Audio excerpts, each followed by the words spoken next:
Bismillahirrahmanirrahim. Assalamualaikum warahmatullahi wabarakatuh. Perkenalkan, nama saya Misbahul Munir. Saya dari jurusan Pendidikan Bahasa Arab semester 3 kelas C. Pada video kali ini saya akan menjelaskan tentang prinsip-prinsip pengajaran bahasa Arab sebagai bahasa asing dalam mata kuliah pengantar pembelajaran bahasa asing. Pada materi kali ini ada 5 prinsip dasar dalam pengajaran bahasa Arab sebagai bahasa asing. Ada prinsip prioritas, prinsip konektisitas, prinsip berjenjang, kemudian ada prinsip pembelajaran kebermaknaan, dan yang terakhir atau yang kelima ada prinsip pujian dan imbalan. Yang pertama ada prinsip prioritas. Dalam pembelajaran bahasa Arab ada prinsip-prinsip prioritas dalam menyampaikan materi pengajaran, yaitu yang pertama mengajarkan, mendengarkan, dan bercakap sebelum menulis. Prinsip ini berangkat dari asumsi bahwa pengajaran bahasa yang baik dan benar adalah pengajaran yang sesuai dengan perkembangan bahasa yang dialami pada manusia-manusia, yaitu setiap anak akan mengawali pembelajaran bahasanya dari mendengarkan dan memperhatikan, kemudian baru menirukannya. Hal ini menunjukkan bahwa kemampuan mendengarkan atau menyimak harus lebih dahulu dibina, kemudian baru kemampuan menirukan ucapan, dengan didukung aspek-aspek lainnya seperti membaca atau menulis. Yang kedua, mengajarkan kalimat sebelum mengajarkan kata.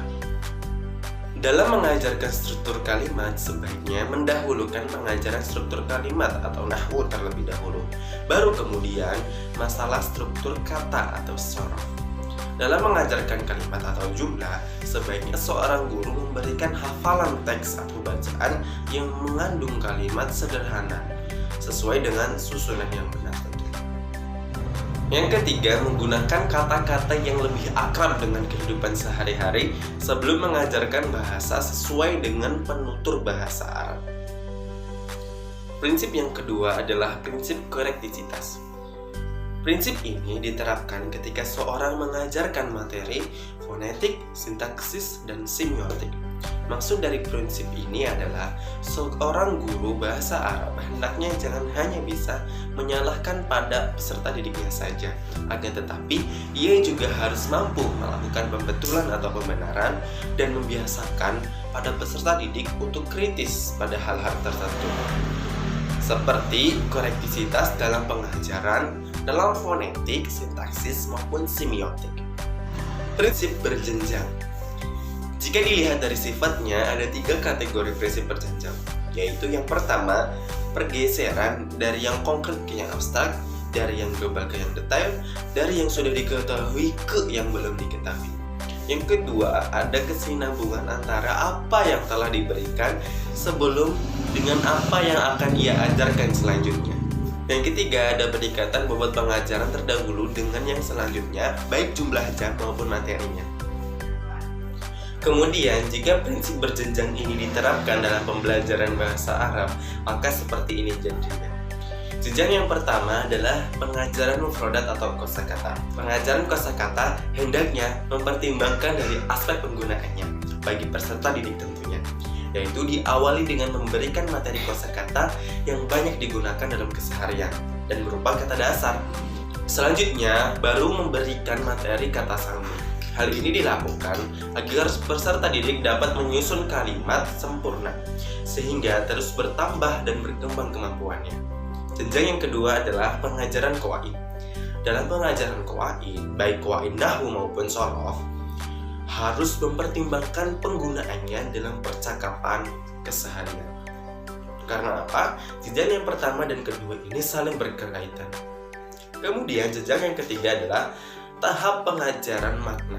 Dalam pengajaran bahasa Arab, makna kalimat atau kata, seorang guru bahasa Arab hendaknya memulainya dengan memilih kata-kata atau kalimat yang paling banyak digunakan atau ditemui dalam keseharian mereka. Karena supaya dari jenjang pertama, kedua, dan ketiga saling berkesinambungan. Prinsip yang keempat adalah prinsip pembelajaran kebermaknaan. Di dalam prinsip ini meyakini bahwa pentingnya faktor dalam pembelajaran untuk menjadikan peserta didik memahami pelajaran secara lebih lama daripada belajar secara hafalan.